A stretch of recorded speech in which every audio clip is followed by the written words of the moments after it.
Ana dewa ngangkang jagat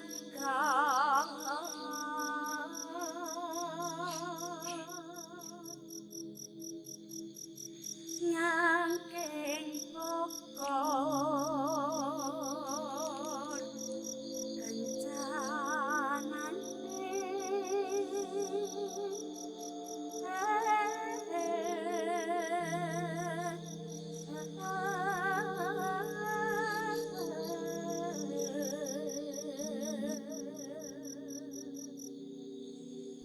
Cerita ke-287 di Lapak Horor adalah cerita kiriman dari salah satu kawan subscriber, namanya Pak Amrozi di Blitar.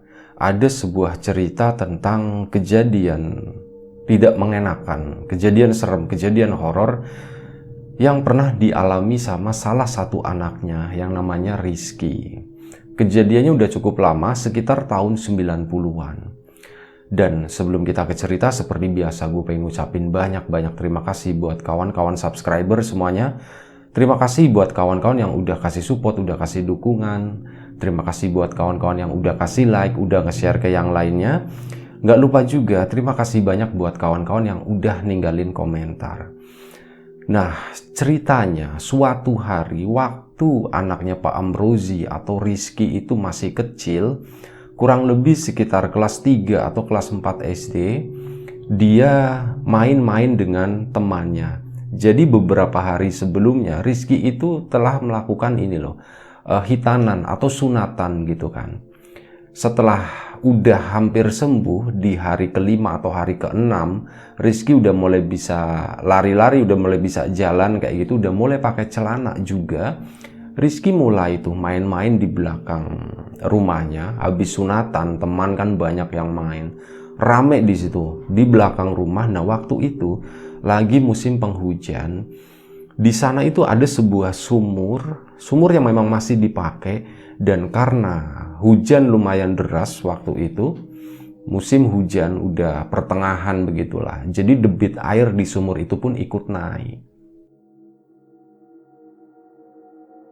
Ngelihat air sumur yang cukup dangkal, kalau dilihat dari atas begini kan itu kelihatan airnya cuman berapa meter di bawah gitu kan.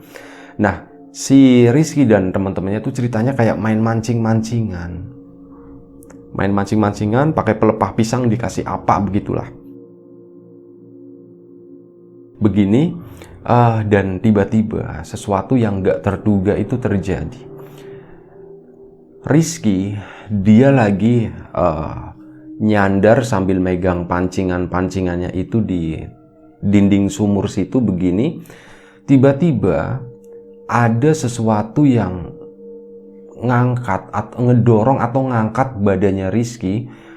Badannya Rizky tuh kakinya jadi keangkat begini, dan waktu itu Rizky udah pegangan begini, nggak mau, dan tetap aja badannya Rizky tuh nyemplung biur. Ini disaksiin sama teman-temannya waktu itu yang ngelihat juga pada lari gitu kan, pada mau megangin Rizky gitu. Rizky-nya udah bilang nggak mau, maksudnya tuh nggak mau nyemplung begitu ya, tapi kayak ada sesuatu yang nyemplungin Rizky ke dalam sumur. Itu teman-temannya nyaksiin, teman-temannya ikut narik juga, tapi kalah tenaga. Mereka juga menyaksikan kalau Rizky tuh bilang nggak mau seperti itu. Akhirnya nyemplung ke situ. Teman-temannya pada panik gitu kan. Dia langsung teriak-teriak mereka, tolong, Rizky kecemplung sumur begitu. Akhirnya dari dalam rumah, dari keluarganya Pak Amrozi ya, itu pada keluar semua ke situ kan. Mana Rizky-nya? Itu Pak di dalam sumur. Wah, ngelongok begini. Terus ada salah satu tetangga yang datang ke situ juga, langsung buru-buru ke jadi rumahnya sebelahan sama Pak Amrozi. Dia langsung balik ke rumahnya ngambil tambang. Pak, saya mau turun, ini tolong dipegangin talinya gitu kan, saya mau ngambil Rizky, katanya begitu. Akhirnya yang di atas itu pada megangin tali. Si pemuda tadi langsung ngiketin badannya ya pakai tali, dia langsung nyemplung biur gitu kan. Nyemplung agak dalam sedikit, mungkin semeter 2 meter di situ. Alhamdulillah setelah ditunggu selama beberapa detik, akhirnya nyumulah si Rizky keluar bus gitu. Tapi kondisinya waktu itu Rizky itu udah pingsan. Nah, menurut teman-temannya, sewaktu Rizky baru nyemplung, Rizky itu nggak bisa berenang ya. Jadi dia cuman buat bertahan supaya kepalanya tetap berada di atas air, supaya dia terus bisa bernafas itu, dia cuman ngandelin pakai tangan begini doang, megang-megang samping sisi sumur. Tapi karena ya itu kan dari semen dan mulai berlumut, airnya kan licin, dia nggak bisa bertahan lama, tenggelam lagi, nanti keluar lagi, tenggelam lagi, terus-terusan begitu. Akhirnya kemungkinan Rizky capek dan akhirnya dia mulai tenggelam, mulai nafasnya terganggu dan ya akhirnya pingsan. Dan alhamdulillahnya, untungnya Rizky bisa diselamatkan sama salah satu tetangganya itu, dibantu sama warga yang lain. Setelah diangkat pingsan begitu kan, di nggak tau lah pertolongan pertama gitu, akhirnya alhamdulillahnya masih di lokasi sumur tadi, Rizky itu udah mulai bisa batuk, ngeluarin air. Akhirnya dia pun bisa bangun lagi gitu, bisa sadar lagi, dan setelah itu langsung dibawa ke dalam rumah sana. Bajunya diganti, dikasih selimut, ditidurin di ruang tengah situ. Kenapa? Ya karena rame juga warga, udah di sini aja, di sini aja. Waktu itu Rizky-nya udah bangun, udah mulai agak tenang, dikasih waktu itu dikasih apa ya? Dikasih minuman lah, kasih makanan begitu. Dia tuh agak mulai tenang, udah agak rileks. Akhirnya ya biasa. Warga-warga, orang tua Pak Amrozi, istrinya, kakak-kakaknya, itu mulai nanya-nanya, "Ki, sebenarnya tadi kenapa sih? Apa yang terjadi? Kenapa kamu bisa nyemplung ke situ? Kenapa bisa nyemplung ke sumur?"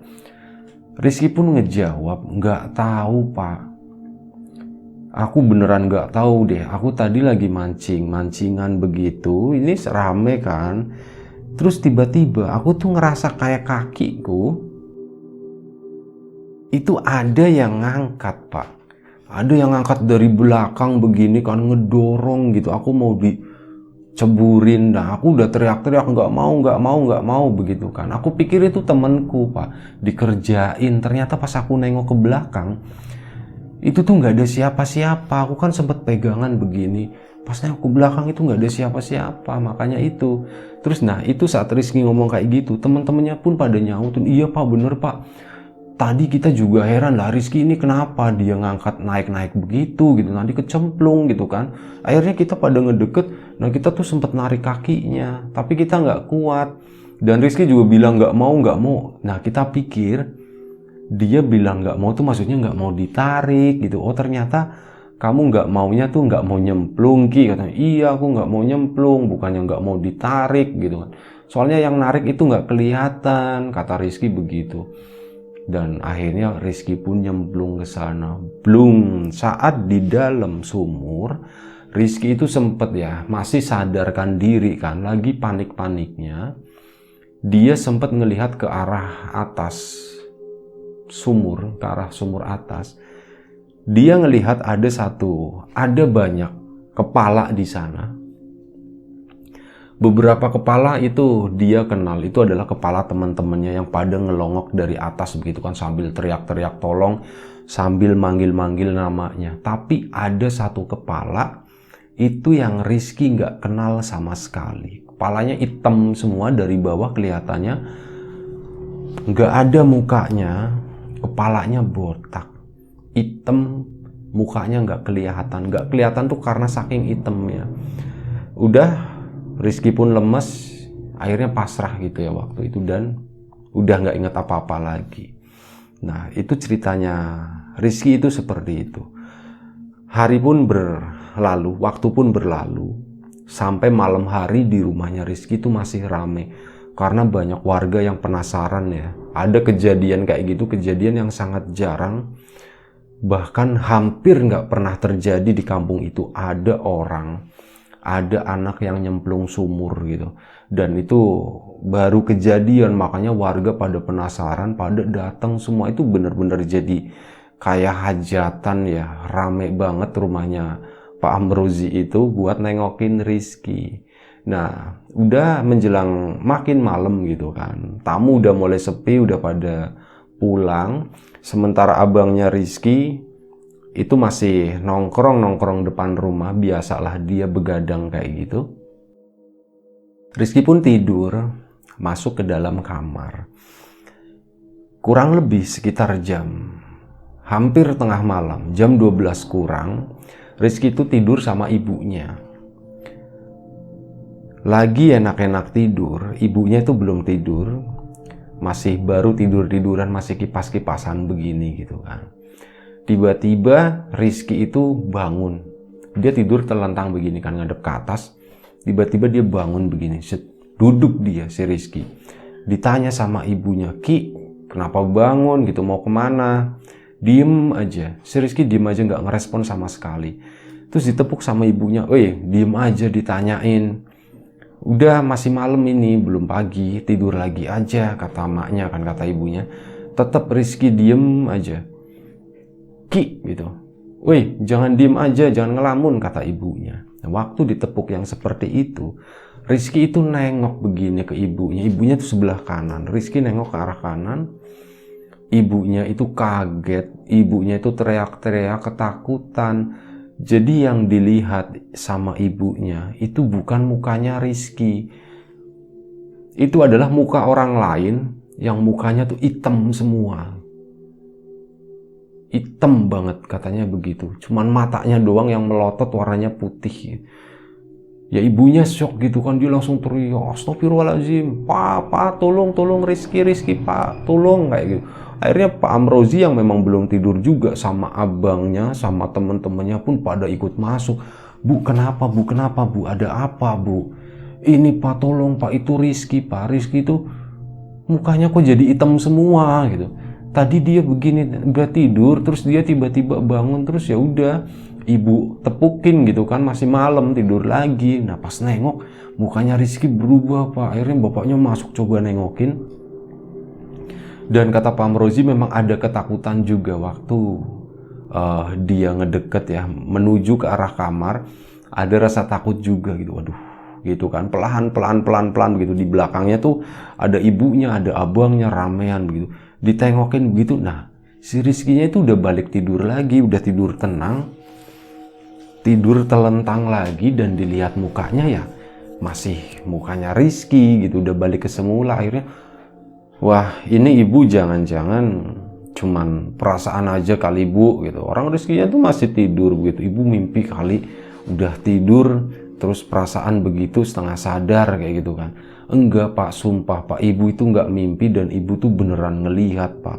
Ya udah tenang aja gitu. Jadi gimana nih, mau nemenin Rizky tidur apa enggak gitu? "Pak, kalau sendirian takut, temenin sama bapak lah," katanya. "Sama bapak aja deh tidurnya," begitu kan. Akhirnya ya udah bapaknya ngegantiin ibunya yang ketakutan gitu. Sementara ibunya itu tidurnya jadi di depan kamar itu ada balik atau ada ranjang kecil. Nah ibunya tidurnya di depan kamar itu. Udah malam itu selesai. Keesokan harinya ada sesuatu yang berubah pada diri Rizky. Rizky itu yang tadinya ceria, biasanya bangun tidur dia akan lompat dari ranjang begitu kan. Turunnya tuh nggak baik-baik, turun pelan gitu nggak, tapi berdiri di ranjang dulu. Terus habis itu dia akan lompat ke bawah. Seolah-olah jadi superhero gitulah. Langsung menuju meja makan biasanya, langsung ambil makanan. Nah ini tuh enggak. Pagi dia bangun pelan. Turun ke bawah pun pelan. Ini ibunya yang tiduran di balik situ ya, itu yang ngelihat seperti itu. Pelan, bapaknya dilangkahin, waktu itu belum bangun bapaknya, dilangkahin, turunnya pelan menuju ke meja makan. Di sana ada sisa-sisa makanan semalam, ada tahu, ada tempe. Tahunya berapa biji, tempenya berapa biji ya, masih lumayan banyak. Yang biasanya pagi itu suka digoreng lagi gitu biar renyah. Nah pagi itu Rizky ke situ buka, itu makanan, sisa makanan yang ada di situ semua, termasuk nasi yang ini ya, nasi adem, nasi sisa semalam, itu dimakan sama Rizky sambil berdiri, tam gitu. Nasinya tempe, tahu habis, ikan yang tinggal setengah sama kepalanya habis juga. plus nasi sisa yang mungkin kalau ini ya, kalau ditakar itu masih ada kira-kira 2 piring. Itu habis semua sama Rizky, dimakan sendirian. Disitu kan ibunya kaget, langsung ngebangun, Pak bangun Pak. Apa bu, masih pagi bu. Nah waktu itu paginya itu masih bener-bener pagi buta, belum subuh ya. Mungkin kalau di kisaran jam mungkin sekitar jam 4, jam setengah 5 pagi. Bapaknya akhirnya nanya, ada apa bu, pagi-pagi udah dibangun. Pak, Rizky kok aneh ya? Aneh kenapa, apa lagi, mukanya hitam lagi gitu. Enggak pak, bukan pak, itu Rizky makanin sisa-sisa makanan yang di meja itu sampai bersih pak, nggak ada sisa. Tempenya ada segini, tahunya ada segini, nasinya kurang lebih sisa 2 piring, itu habis semua pak. Wah masa sih, kata bapaknya ya. Iya pak, bener pak, coba deh bapak tengokin deh kalau nggak percaya. Ayo bangun pak, temenin pak, ibu takut katanya. Bapaknya akhirnya pun bangun ke situ, lagi-lagi pelan-pelan. Bapaknya tuh agak-agak takut juga. Pas ditengokin begini, astagfirullahaladzim. Iya bu, kok aneh ya bu ya, Rizky ya bu ya. Akhirnya bapaknya pun ngedeket, Ki, kamu lapar ya katanya. Cuman dijawab dengan begini, anggukan yang cepet gitu ya. Begini, itu bukan anggukannya Rizky. Rizky kalau misal ditanya seperti itu, kamu lapar ya? Iya pak, lapar, akan jawabnya seperti itu. Dengan omongan, dengan kata-kata. Kali ini Rizky ditanya, itu dengan anggukan yang cepet gitu. Kayak gitu. Dalam hatinya bapak, wah ini anak kok beda ya. Kemarin perasaan masih baik-baik aja. Tadi malam masih baik-baik aja, tapi kenapa sekarang kok beda? Kayak bukan Rizky gitu kan. Ki gitu. Nengok ke atas gitu kan. Iya pak. Nah di situ baru ngejawab. Oh ya udah, kamu lapar ya. Iya pak, kayak gitu doang. Udah jawabnya pun simple, tenang, nggak ada tekanan nada apapun gitu ya. Bener-bener suaranya tuh flat, datar.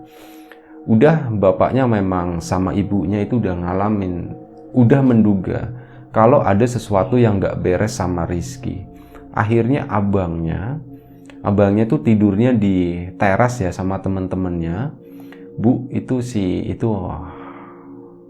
masnya dibangunin gitu, malahnya cuman masnya doang. Masnya dibangunin, akhirnya dibangunin. Mas bangun, dipanggil bapak katanya. Dia pun bangun, teman-temannya tuh masih pada tidur. Bangun. Ini ada yang aneh sama Rizky nih, ada yang berbeda, kata bapaknya itu. Loh pak, berbeda gimana pak, orang masih sama kok pak. Nggak ada yang beda, sama aja, kata si abangnya itu ya. Enggak, kamu coba perhatiin deh. Bentar lagi dia perhatiin, kamu ajak ngobrol lah dia gitu. Akhirnya si abangnya, masnya itu ngajakin ngobrol. Ki, lapar Ki, katanya kayak gitu kan. Diem aja Rizky-nya.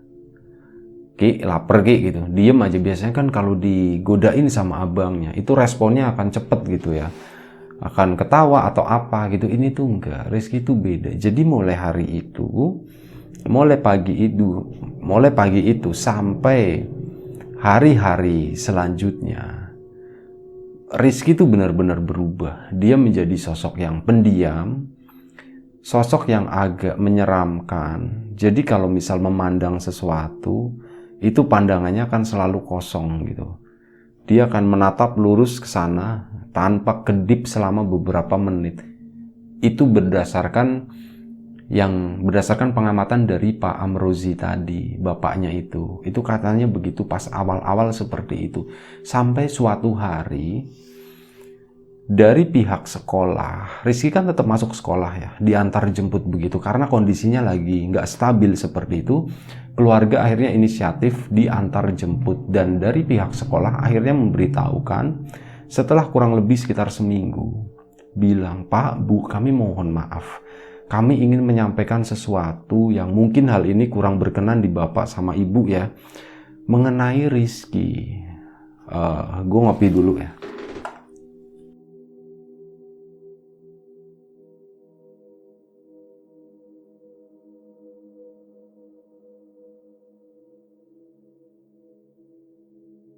Jadi Rizky itu ada yang berubah, Pak Bu. Ini menurut teman-temannya, mereka tuh sekarang pada takut sama Rizky katanya. Rizky jadi pendiam, terus kalau ngelihatin itu nggak kedip katanya. Makanya teman-temannya tuh pada takut, ini ada apa sih ya Pak sebenarnya. Akhirnya bapaknya pun cerita mengenai kejadian awal dia nyemplung sumur yang sebenarnya gurunya juga udah tahu ya. Terus keanehan-keanehan yang mulai muncul mulai pagi itu saat makan banyak banget. Ya seperti itu diceritain ke gurunya semua, dan akhirnya dari pihak sekolahan pun ngasih kayak semacam kebijakan, Pak, Bu, alangkah baiknya mungkin Rizky diperiksain aja, dan dari kami pihak sekolah kalau misal butuh waktu gitu ya untuk libur sejenak, untuk Rizky istirahat, untuk masa penyembuhan segala macam, itu kami nggak masalah Pak. Yang penting yang terbaik lah buat Rizky gitu. Akhirnya ya udah, bapaknya pun ya boleh kayak apa ya, ya udah setuju gitu kan bapaknya. Ya udah gitu aja deh Pak, nanti biar mungkin kita akan coba istirahat beberapa hari dulu ya Pak ya, sekalian kita sampaikan ke bapak, kita minta izin Rizky tuh nggak masuk dulu, katanya seperti itu. Nah setelah Rizky nggak masuk sekolah, Rizky kan lebih banyak diam di rumah gitu kan, main-main cuman di rumah begitu, dan keanehan-keanehan yang lain itu mulai muncul lagi. Dia itu sering banget duduk di pojokan ruangan, ngadepnya ke arah pojok, bener-bener di sudut ya, ngadep ke arah pojok, dan dia itu duduknya bersila, seringnya begini-begini, goyang-goyang badan begitu kan, sambil dia ngomong sesuatu yang bapak ibunya tuh nggak ngerti dia lagi ngomong apa gitu, entah bahasa apa, itu bener-bener nggak jelas, goyang-goyang begini sambil ngomong gitu kan, terus nanti ketawa sendiri, hahaha, nanti ngomong lagi, diem lagi, nanti bangun, kayak gitu, muter-muter rumah, balik lagi seperti itu. Terus kadang nanti duduk depan rumah begini cuman ngeliatin ke depan, ngeliatin orang-orang yang lewat gitu kan, tapi dengan tatapan yang agak sedikit menyeramkan. Kenapa? Karena tatapannya Rizky itu hampir nggak berkedip gitu, kayak gitu. Dari situ mulai banyak masukan-masukan dari warga juga yang menyaksikan Rizky seperti itu. Berdasarkan cerita-cerita dari abangnya juga, dari ibunya, akhirnya warga tuh ngasih banyak masukan ke keluarganya Pak Amrozi. Pak, alangkah baiknya Rizky itu coba dicarikan pengobatan alternatif Pak, pengobatan supranatural. Mungkin ada sesuatu yang lagi mengganggu Rizky, yaitu cuma saran dari kami siapa tahu memang benar ada sesuatu yang mengganggu. Dan akhirnya dari pihak keluarga pun setuju, mereka akhirnya mulai mencari-cari, nyebar info ya, dibantu juga sama warga, dan udah banyak tuh kayak dukun, orang-orang pinter kayak itu datang ke rumahnya Pak Amrozi tadi, ketemu sama Rizky.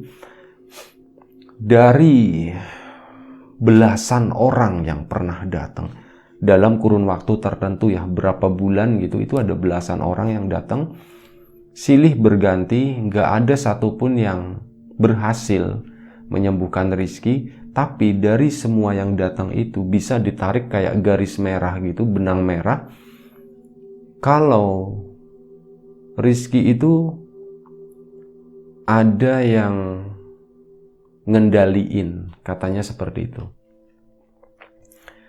Rizky itu ada sesuatu yang mengganggu, ada sesuatu yang masuk ke badan dia, dan itu susah buat dikeluarin, katanya terlalu kuat gitu. Banyak yang bilang seperti itu, ini jinnya itu terlalu kuat Pak. Sampai akhirnya suatu hari di saat keluarga itu udah mulai, ternyata susah juga ya nyari orang pinter gitu, ternyata susah juga nyari yang bisa nyembuhin Rizky. Di saat mereka udah mulai menyerah atau hampir menyerah, tiba-tiba masnya Rizky itu datang ke rumah, pulang itu sama seorang ibu-ibu. Bukan ibu-ibu ya, tapi lebih ke nenek-nenek gitu ya, usianya udah 60 tahun ke atas, datang ke situ. Assalamualaikum, gitu. Waalaikumsalam. Pak, Bu, ini aku bawa nyai siapa ya? Nggak disebutin namanya gitu ya, cuman disebutin itu doang. Ini aku bawa nyai nih, katanya tadi nggak sengaja ketemu sama nyai, mau lihat Rizky, intinya seperti nanti ceritanya itu nanti aja Pak. Ini nyai itu mau ketemu sama Rizky katanya. Akhirnya diketemuin sama Rizky. Si nyai tadi baru masuk pintu depan. Rizky itu dari kamar, habis duduk di pojokan seperti biasa ya, dia tiba-tiba bangun lari menuju ke arah belakang gitu. Sementara pintu belakang itu kan dikancing ya, pintunya itu pintu lama yang kancingnya itu masih pakai kayu. Itu langsung digrok gitu, coba buka dan Rizky lari keluar ke sana. Lah si nyai tadi kan bingung lah, itu anaknya ya Pak ya? Iya itu anaknya. Oh iya, takut kayaknya gitu kan. Di situ Pak Amrozi sama istrinya bingung. Ini tumben banget Rizky seperti itu, nggak biasanya kayak gitu ketemu sama orang gitu kan. Terus si nyai tadi bilang, ya udah Pak tenang aja, nggak apa-apa, itu paling perginya nggak jauh dari sini kok, paling di area sumur belakang situ. Udah si nyai tadi akhirnya diperkenankan buat masuk. Oh silakan nyai, terserah begitu, maksudnya kami juga udah pasrah nyai. Kalau memang nyai bisa menyembuhkan ya kami akan berterima kasih banget, kasihan anak saya gitu. Akhirnya apa sih nyai tadi ke sana, ke belakang, nengokin. Wah, Ki, Rizky gitu. Nak Rizky, sini katanya. Sini cuk gitu. Si Rizkynya dia lagi di sumur gitu kan, di pegangan sama dindingnya. Itu cuma ngelirik doang begitu, terus habis itu udah diem lagi gitu.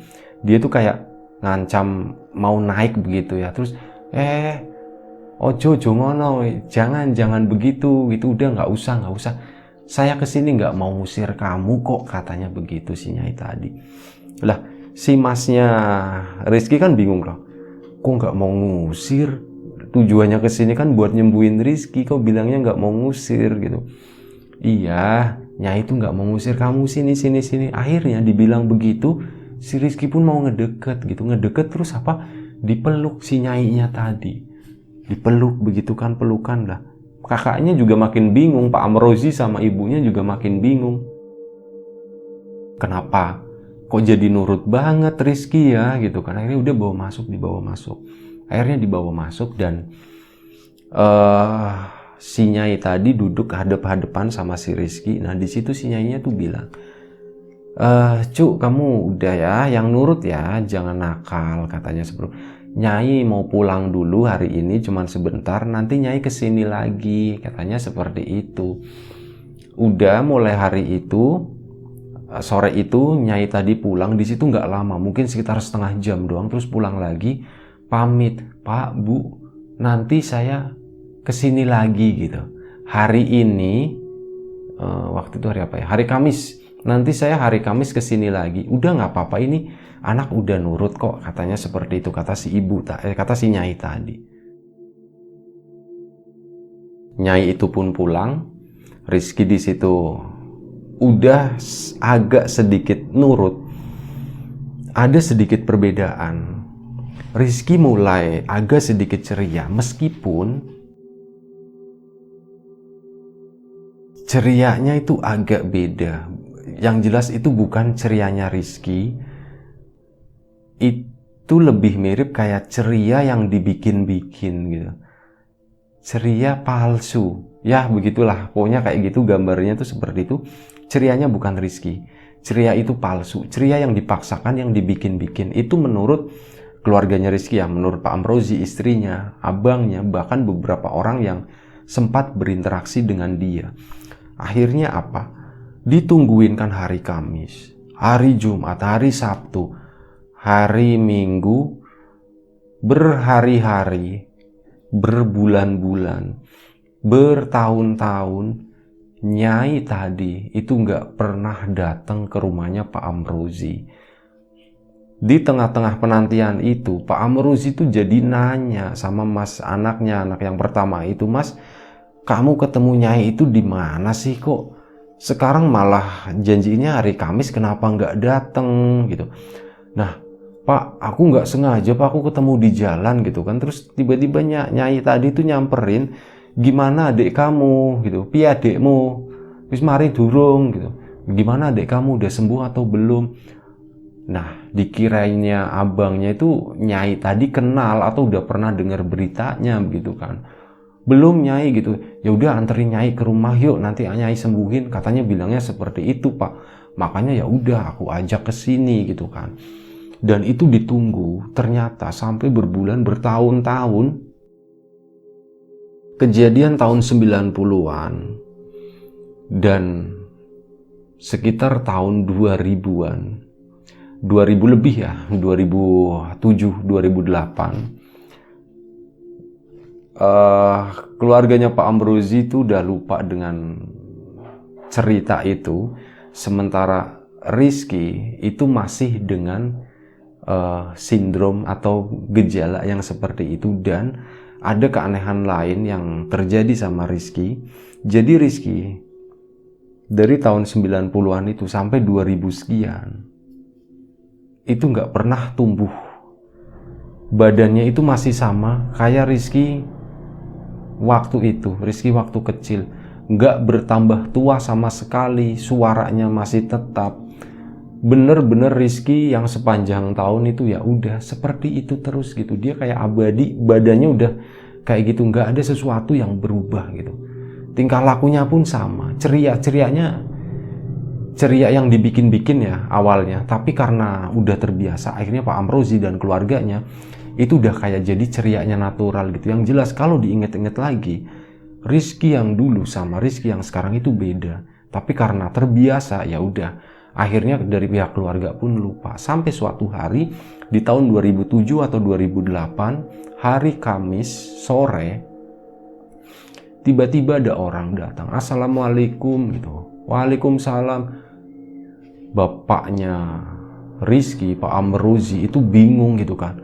Kayak pernah lihat orang ini tapi di mana gitu kan. Ternyata itu adalah sosok Nyai yang pernah datang dulu, yang menjanjikan katanya hari Kamis mau datang. Hari itu adalah sosok Nyai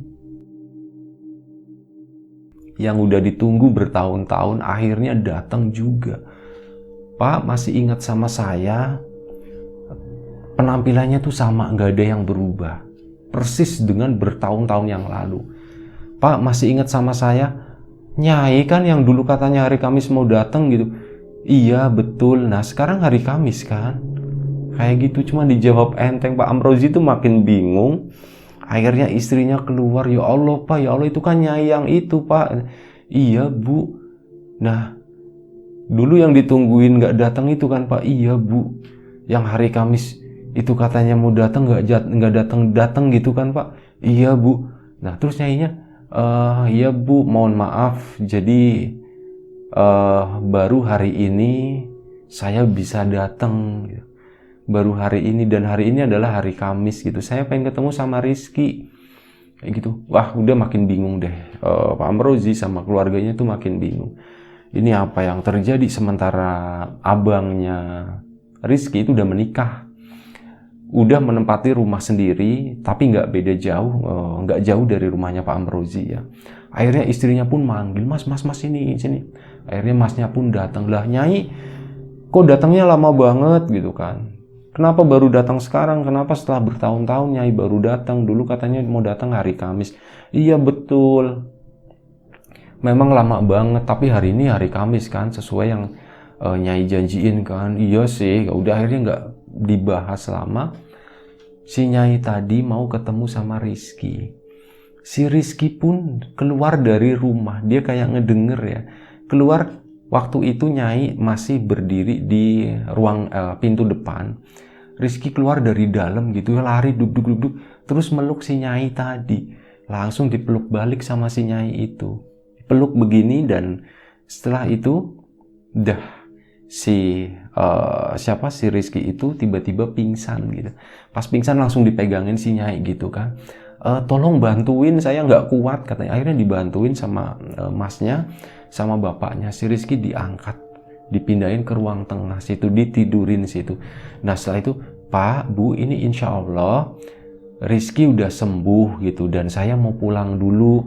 Lah Nyai mau pulang kemana? Pulangnya kemana Nyai? Adalah pokoknya di suatu tempat gitu, dan saya mungkin gak akan datang ke sini-sini lagi gitu. Saya udah tua, gak tahu kalau janjiin hari mau ke sini lagi, takutnya saya udah gak ada gitu. Waduh Nyai gak boleh bilang kayak gitu Nyai gitu kan. Ya mau gimana lagi, orang udah bau tanah begini, udah tua kan. Ya udah saya permisi dulu, nanti keburu gelap gitu. Akhirnya si Nyai tadi permisi, dan begitu Nyai itu pergi, beberapa menit kemudian Rizky siuman sadar, dan benar-benar jadi Rizky yang pernah Pak Amrozi kenal. Rizky yang masih kecil dulu, tapi badannya itu masih sama ya. Jadi anak kecil, dan semenjak hari itu badannya itu mulai tumbuh secara normal. Pelan-pelan. Jadi keanehannya itu sampai sekarang Rizky itu alhamdulillah masih hidup, udah berkeluarga juga, tapi Rizky itu jadi manusia yang lebih muda dari umur semestinya gitu. Ada satu masa selama beberapa tahun di mana Rizky itu nggak pernah tumbuh segitu-gitu aja kayak gitu, dan sekarang alhamdulillah udah mulai tumbuh normal. Tapi itu tadi, antara usia dan penampilan badan fisiknya itu beda. Fisiknya tuh jauh lebih muda.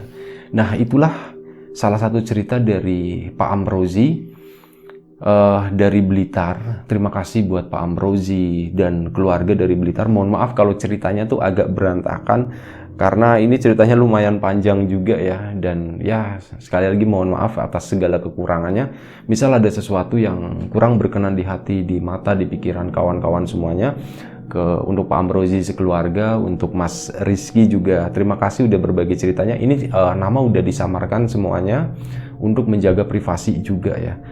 Dan ya semoga kita tetap diberi kemudahan dalam hal apapun. Baik, intinya semoga kita diberi kemudahan dalam apapun, terutama kemudahan dalam hal rezeki ya.